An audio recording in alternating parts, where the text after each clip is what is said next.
787 personnes mortes depuis le 28 février, dont une majorité de civils touchés par plus de 1000 frappes sur 504 sites dans 153 comtés.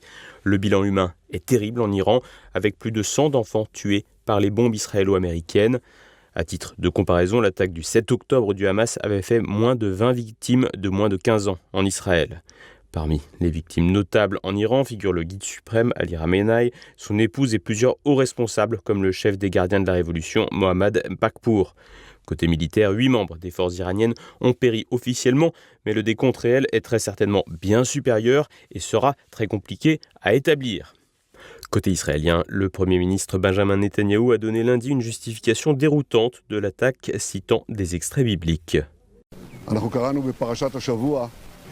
זכור את אשר עשה לך עמלק, אנחנו זוכרים ואנחנו פועלים. En Israël, 9 civils ont été tués dans l'effondrement d'un bâtiment à la suite d'un missile iranien avec 45 blessés et 11 disparus.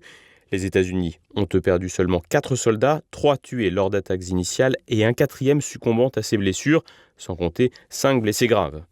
Au Liban, où le Hezbollah allié à l'Iran a riposté, 31 personnes ont été tuées et 149 blessées par des raids israéliens sur Beyrouth et le sud, incluant des bastions comme la banlieue sud et la ville de Tyr. Des figures clés du Hezbollah, telles que Hussein Moukaled, le chef du renseignement, et Reza Kazaï, le responsable de l'arsenal, ont été tués.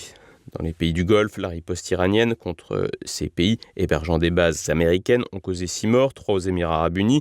Mais il s'agit de ressortissants pakistanais, népalais et un bangladais, un au Koweït, un à Bahreïn et un sur un pétrolier au large d'Oman.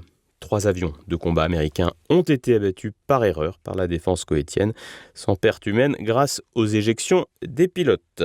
Au Qatar, 8 blessés ont été signalés et au Koweït, 32 blessés supplémentaires, majoritairement étrangers. En Irak, au moins 5 combattants pro-iraniens du Kataeb Hezbollah ont été tués lors de frappes sur des bases.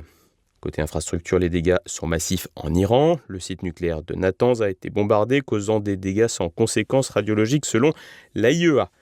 Des sites militaires, la présidence, le Conseil de sécurité nationale et des prisons comme Evin et Téhéran Bozorg ont été touchés. Par ailleurs, en début d'après-midi, le bâtiment accueillant l'Assemblée des experts en Iran a été visé. Cette assemblée est l'organe constitutionnel chargé de nommer, superviser et éventuellement de démettre le guide suprême de la République islamique. Ses 88 membres, tous religieux, s'étaient réunis en session extraordinaire. Aucune information n'a filtré côté iranien à l'heure où nous tournons ce journal. Dans les environs, des pénuries alimentaires émergent. Au Liban, les bureaux de la chaîne Al-Manar, pro-Hezbollah, et des installations militaires ont été visés par Israël. Dans le Golfe, des aéroports, hôtels de luxe, bases américaines et sites pétroliers ont été atteints avec des incendies maîtrisés, mais une interruption économique forcée. 3 pétroliers ont par ailleurs été frappés près d'Ormuz. Au Qatar, un radar américain AN/FPS 132 a été touché sur la base aérienne d'Al-Udeid d'un coût de 1,1 milliard de dollars. Un radar qui dispose d'une portée de 5000 km pour l'alerte précoce des missiles balistiques, permettant ainsi une surveillance large dans la région. Militairement, l'engagement aérien et naval est intense. Israël et les États-Unis ont mobilisé des forces aériennes pour des raids continus avec des interceptions de missiles iraniens.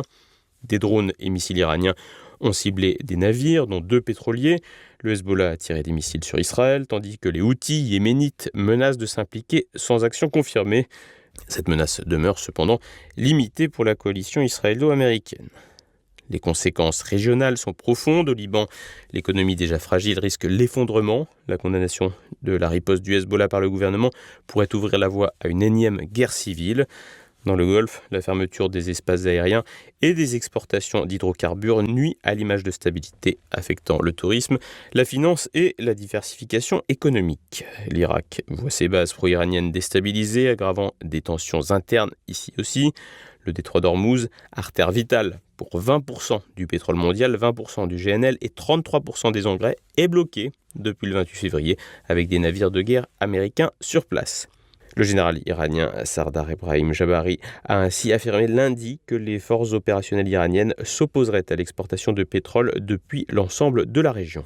Les compagnies d'assurance ont même suspendu les couvertures pour risque de guerre dès le 5 mars, après des hausses de primes de 50%, forçant des armateurs comme Maersk et CMA-CGM à dérouter via le cap de Bonne-Espérance, allongeant les trajets et renchérissant les coûts.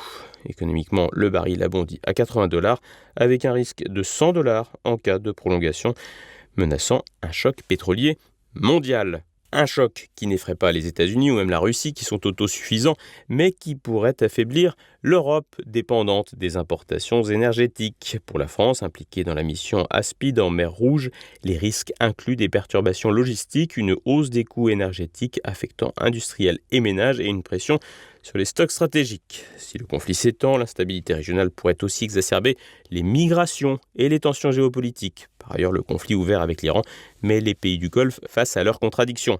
Soutien en apparence de la Palestine, tout en mangeant dans la main de Washington et devant donc assumer devant leur population un soutien indirect à l'État hébreu. Servant de paratonnerre aux États-Unis, les pays du Golfe pourraient se trouver affaiblis et donc encore plus dépendants des États-Unis. Côté opinion publique, en France, la droite et le centre soutiennent largement Israël, notamment dans les milieux identitaires, en dépit des risques migratoires et financiers pour le pays avec un tel conflit.